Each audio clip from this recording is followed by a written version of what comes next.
We have it, finally, after years of waiting. La FEDecima. Roger Federer has won 10 tournaments in Halle, or Halle, as they say in Swiss German, Halle, Germany.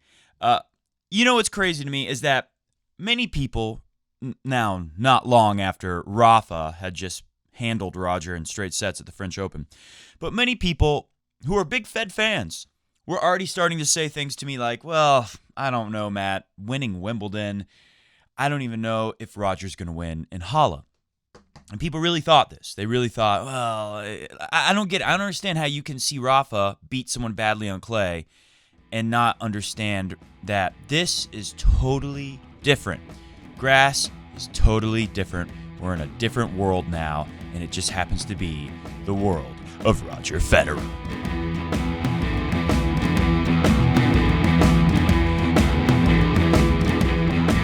Welcome to the Coffee Break Tennis Podcast. I am your host, Matt Bradshaw, your tennis friend across the world.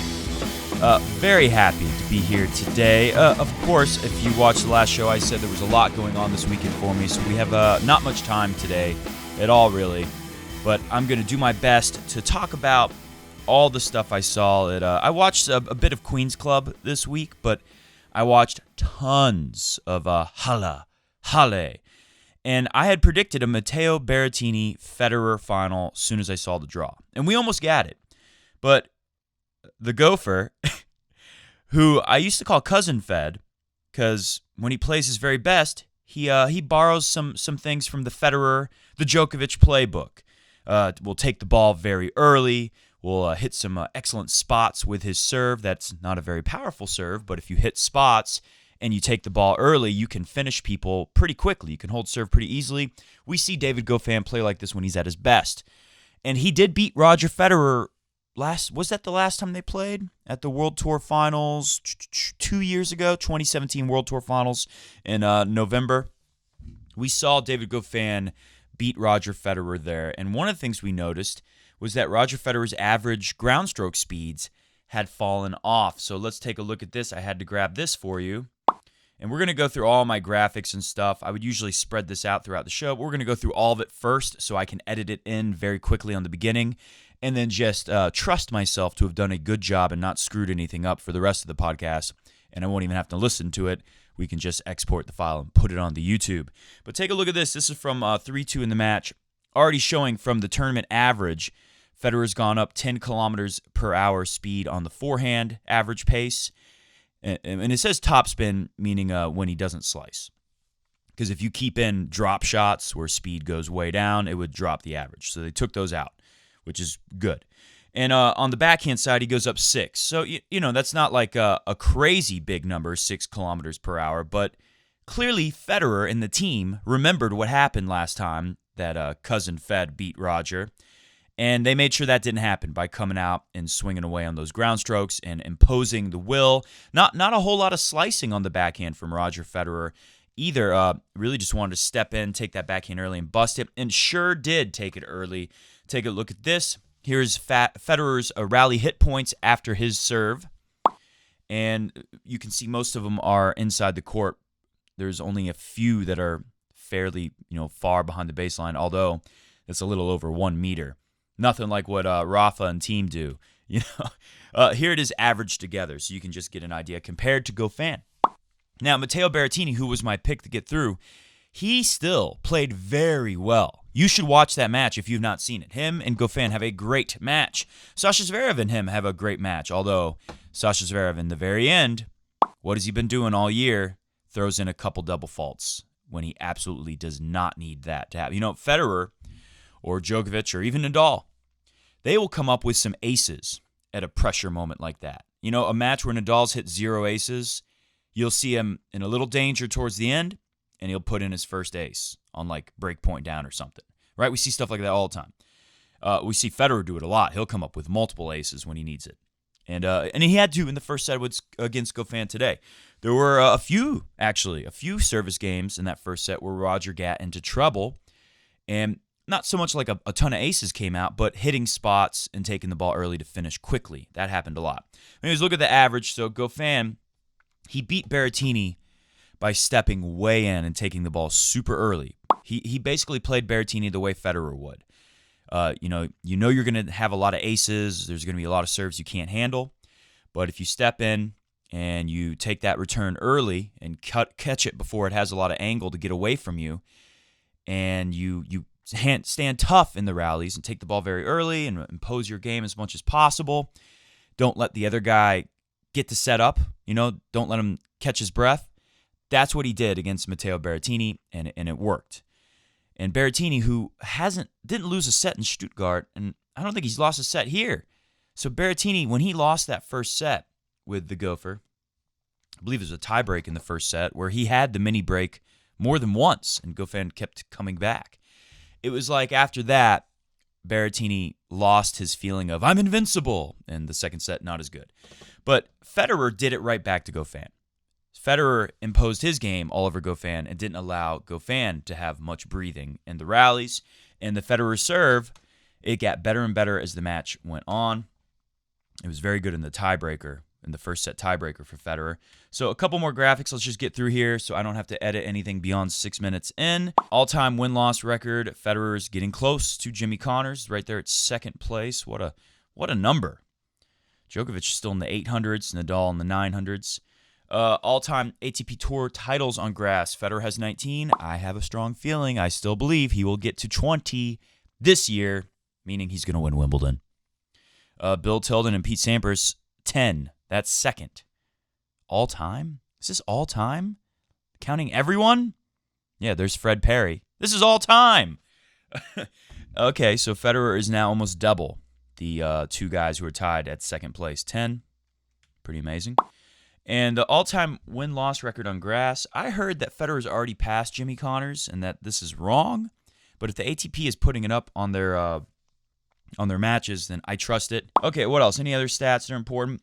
If we look at the first set, Roger Federer, 56 first serve in, 53 for Goffin. Just a little bit better with that first serve. Goffin's he's had to go all out. David Goffin, he's played out of his mind. When I watched him in Berrettini, I didn't see all of him in Zverev, but I saw almost all of the Berrettini match, and I saw a good bit with serve. I thought, man, David Goffin is playing out of his mind, and if he could play like this, he really could challenge Federer. And then I thought about it a little more, and I thought, there's no way David Goffin is going to keep playing this way. And it's going to drain you a lot faster. And these, it's not best of 5, it's best of 3, but you play like every day with no breaks. That makes everything trickier. Anyway, so I was watching these matches thinking that he could really challenge Fed, but I don't think he's going to be able to do it because there's no way he's going to be able to keep playing this great long enough to beat Federer here on this surface. And when he beat Federer a couple years ago, Federer had a lot of issues. A lot of stuff wasn't working for Federer. We already talked about how the ground stroke speeds were down. Federer was not serving as well. And that happened today.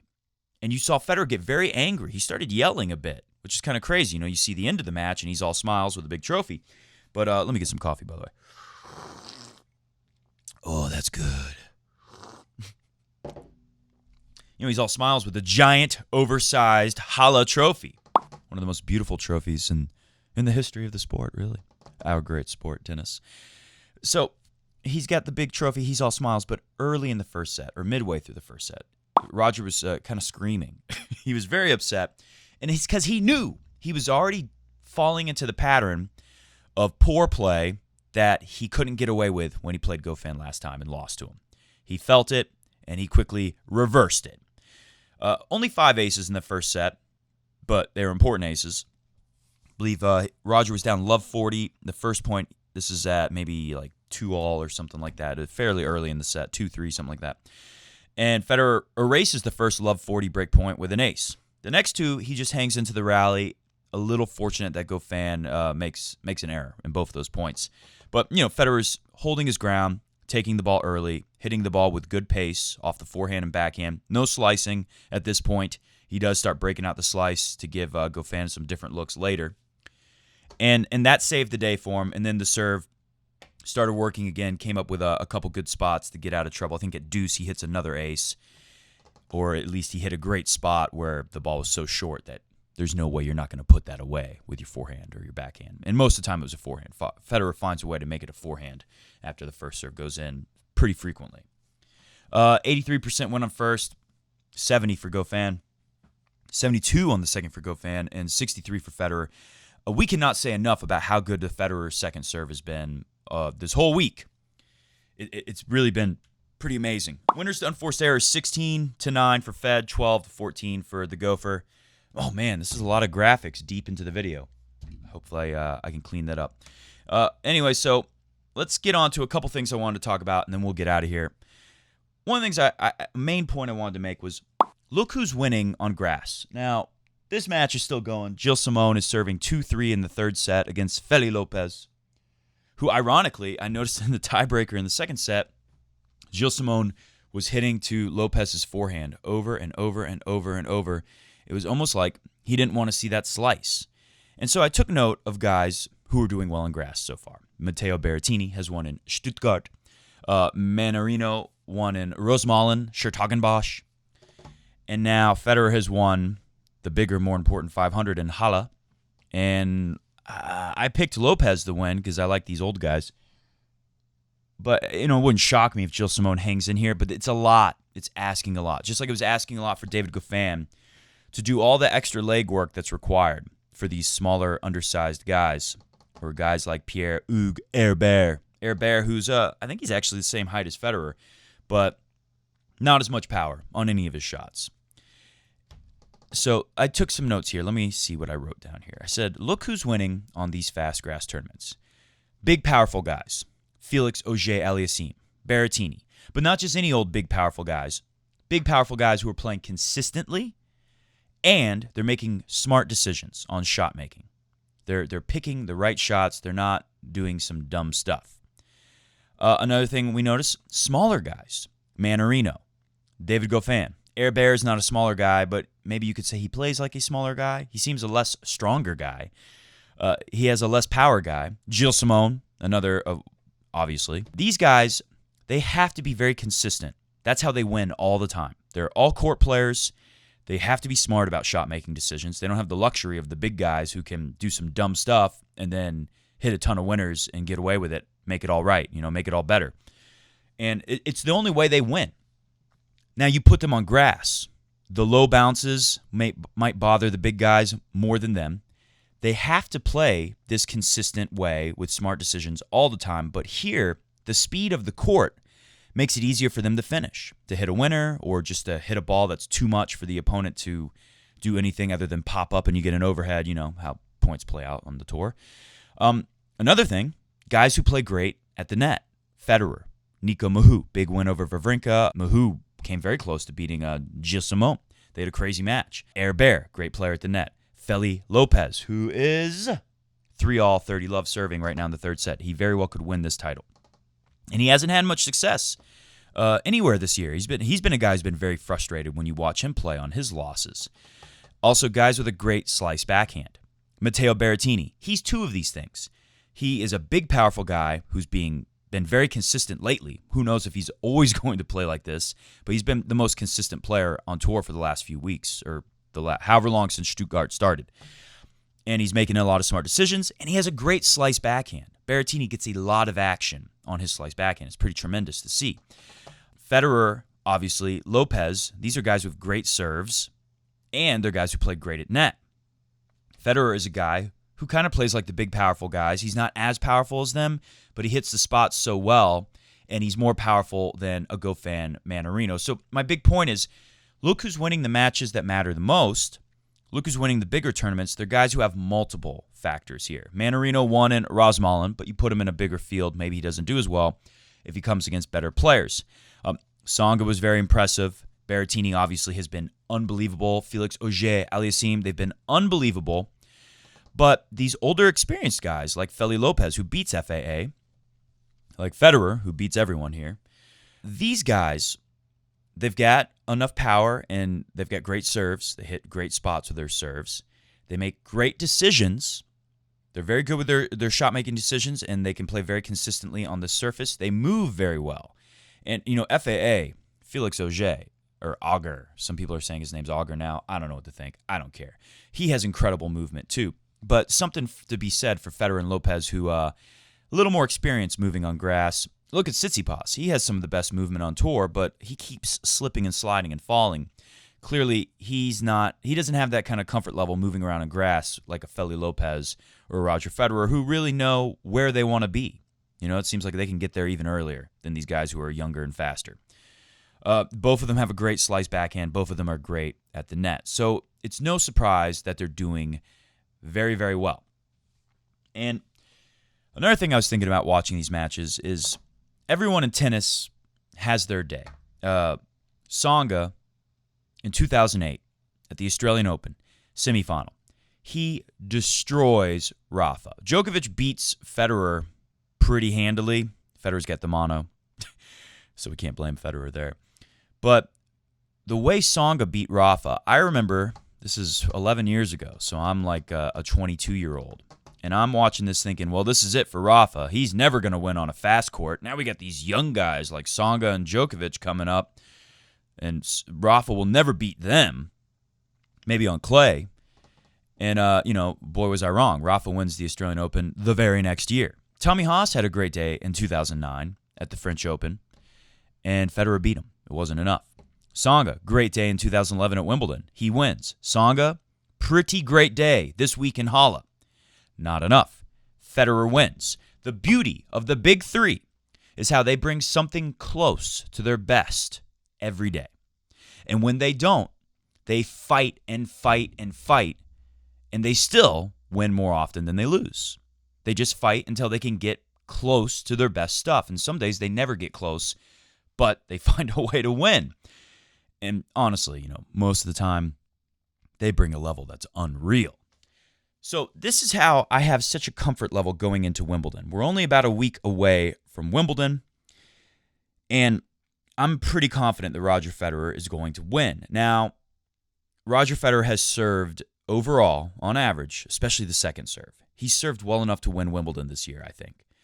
The only thing I see as a challenge is if Djokovic and Federer clash and you get the super joker who doesn't miss, who manages to take the best serves. They said something interesting about Goffin. They said Federer tends to have an easy time with these under 6 foot tall guys because they don't have the wingspan. So if Federer puts a serve in the corner, it doesn't matter how good of a returner they are. They're not going to do anything with it. And this is very true. I actually played a doubles match yesterday and a mixed doubles, and I was able to ace the lady. But the big guy, we played this giant guy. He had a monster serve. He had a big forehand. He looked just like Andy Roddick, the way he hit his forehand. The technique is very similar. And he had big power, big whipping power, lots of spin, lots of power, serve and forehand. And I couldn't ace him. I was hitting the corners with my serve, just like a Federer serve. Obviously not as fast as Federer. He's got more pace than my serve. But I was hitting spots like Federer. And I couldn't ace this guy because he's a beast. His arms are so freaking long that if he just lunges to his side, he can at least touch it. I'm winning the point. It's not coming back. But it's like, come on, that's an ace against everyone else. What the heck? It was very frustrating for me. So Djokovic obviously is, he's got longer wingspan, but he also has the Gumby effect. He has a better wingspan than Ivo Karlovic. He probably literally doesn't have longer arms than Karlovic or John Isner or some big guy like Riley Opelka. But Djokovic is so flexible and stretchy and so quick compared to those big guys that he probably has the longest wingspan in reality compared to anyone in the history of the sport, really. So if you have a supercharged joker come out, now I could see Federer still not winning, playing something around this level. So Federer will have to serve even better if he plays a joker. But I'm not 100% sure that we will see the supercharged joker of 2014-2015. That is really a big part of why I'm so confident that Roger Federer is going to win Wimbledon this year. Anyways, hit the music. We're going to get out of here. That's all the time for today. Thank you for listening to the Coffee Break Tennis Podcast. I'm very confident. I'm very happy. I don't see how Roger could screw it up this time. I mean, obviously, like I said recently, it's easy. It's hard. Very difficult to be consistent on grass. Some stuff is out of your hands. A big server can be impossible to deal with. You can get funny bounces. It's a little trickier than with the clay or hard court, where things are more consistent. Obviously, you can get funny bounces on clay too, but it's still like you never know if you're going to run into someone who can really knife a ball low on grass, and just so many uncomfortable things can happen. There's only really a couple guys who are going to put the ball over your shoulders all the time on clay. Otherwise, most people you play on clay, you get a comfortable height of a ball to hit. But I still feel so confident that Roger Federer, the way he's playing, the way he problem solves and deals with the pressure, there's more quick decisions and pressure to deal with on grass than anywhere else. And he's the best at it in history. And I'm not seeing anyone else that's looking so incredible that they're going to beat Federer, even at this level he's playing now. And you just have a feeling by the time he gets to Wimbledon, plays a couple rounds there, he's going to get even better. Thank you for watching Coffee Break Tennis. We may come back tomorrow. I'm not sure yet. But we'll definitely be back with a Thank You, Mr. Wimbledon draw show in less than a freaking week. See ya!